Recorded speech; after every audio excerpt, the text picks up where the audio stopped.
But it's just ridiculousness, isn't it? This video was amazing. It was lots and lots of wonderful school children celebrating their country, celebrating the fact that we're going so far in the Euros this year that we might actually bring football home.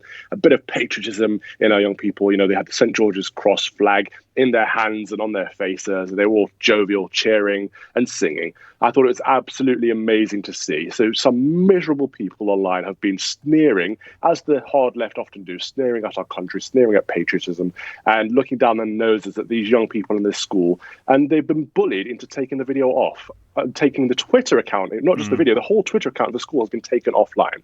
How horrible is that?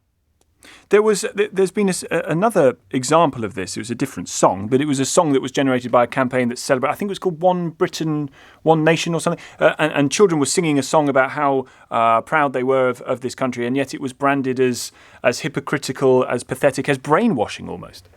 Yeah, I mean, that song in particular wasn't very good. But again, it was it was young people. Well, give us a rendition. I'm tempted to say give us a rendition of that, but that probably won't go down very well. Yeah, nobody wants to hear me singing at 8:30 in the morning.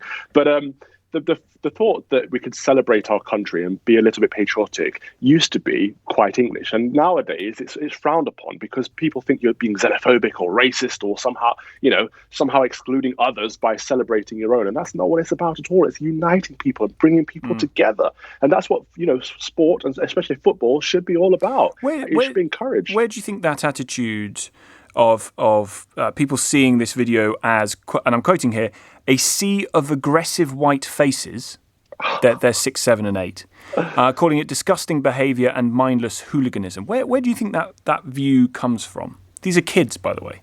I know. I think this view comes from identity politics. I think it comes from ideas like critical race theory.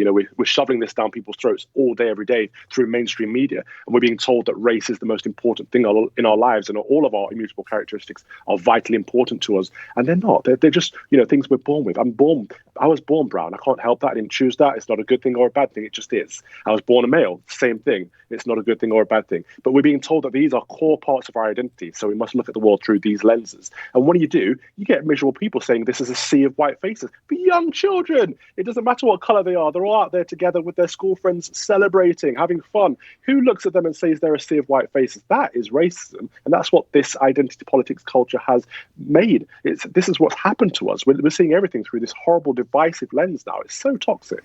Calvin Robinson, you're a political and education commentator, but not a morning singer. Thank you very much.